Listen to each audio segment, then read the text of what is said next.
Lainnya PKB memang Halo, dengan konstituen yang sangat solid, pasti fix ya, kita punya modal suara itu 13 juta, sangat loyal, disurvei semua lembaga survei itu, pemilih PKB adalah terloyal.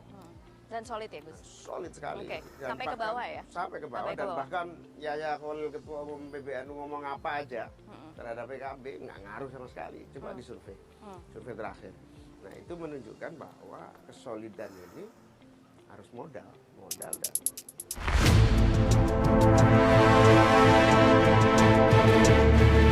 Assalamualaikum warahmatullahi wabarakatuh. Salam Nusantara, salam sejahtera untuk kita semuanya.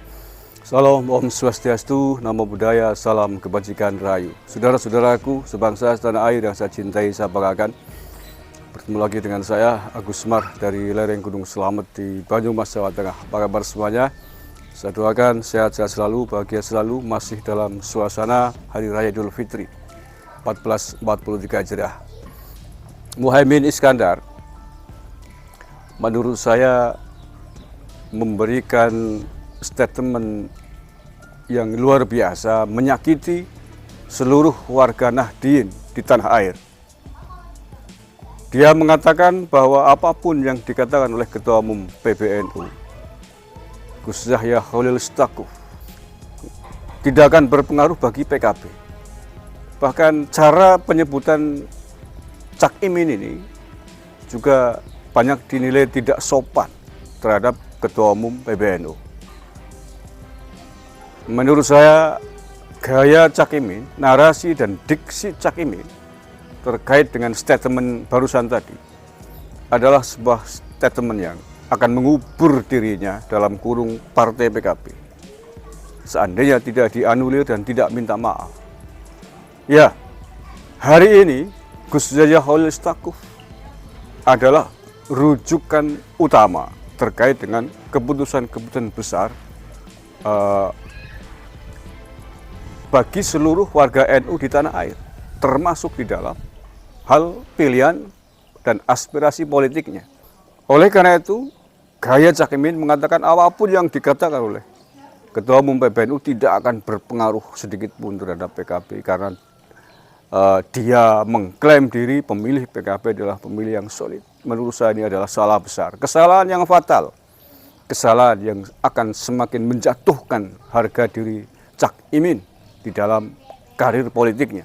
Tidak hanya akan menjatuhkan Cak Imin secara pribadi, tetapi saya kira berpotensi sangat besar menjatuhkan karir prestasi politik Partai Kebangkitan Bangsa ke depan. Rasa sakit yang ditimbulkan oleh mulut Cak Imin ini pasti tidak akan mudah dilupakan, tidak akan mudah diobati oleh warga NU ke depan. Dan ini adalah goresan luka yang besar kedua kali bagi Cak Imin setelah dulu nyerimpung mengkhianati Gus Dur terkait dengan PKB ini. Dan hari ini Cak Imin melakukan sebuah kesalahan yang fatal dengan merendahkan Ketua Umum PBNU dari cara diksi menyebut beliau, dan apapun yang disampaikan oleh Gus Yahya tidak akan berpengaruh bagi PKB. Artinya dianggap merendahkan Gus Yahya Khalil Stakuf tidak punya pengaruh apapun di Partai Kebangkitan Bangsa. Secara politik, kepengurusan partai memang Gus Yahya bukan pengambil kebijakan di PKB. Ya, tetapi secara pilihan politik, arus politik warga Nahdien akan sangat bergantung kepada statement, pendapat, dan fatwa dari kiai-kiai NU yang secara struktural hari ini ketua umumnya adalah Gus Yahya Khalil Stakuf.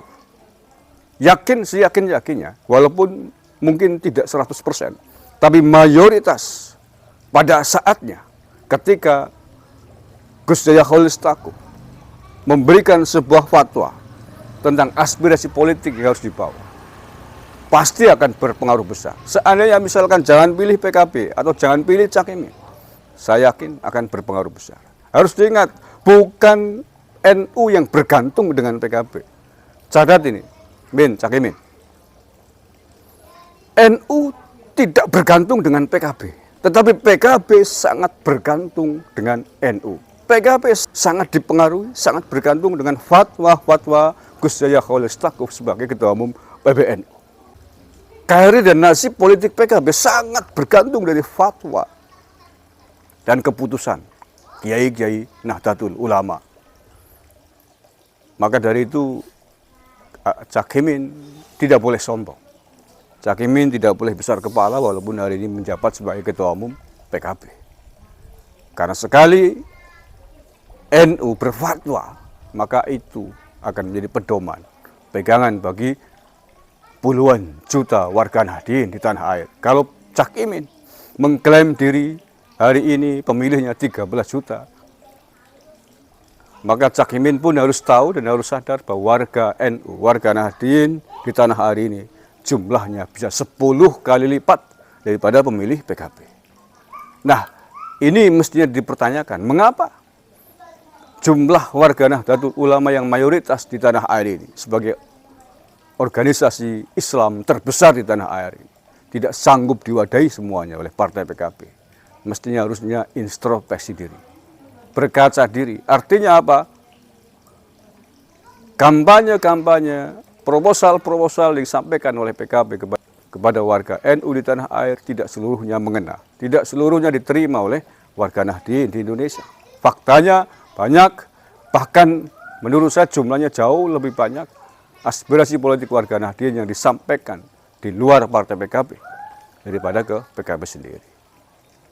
Nah, itu saya kira lepas dari pertarungan terbuka yang sudah dikibarkan oleh Cak Imin dengan para kiai penggede-penggede NU khususnya Gus Yahya Khalil Stakuf dengan statementnya itu, maka apapun yang Cak Imin sampaikan, yang Cak Imin katakan akan menuai hasil.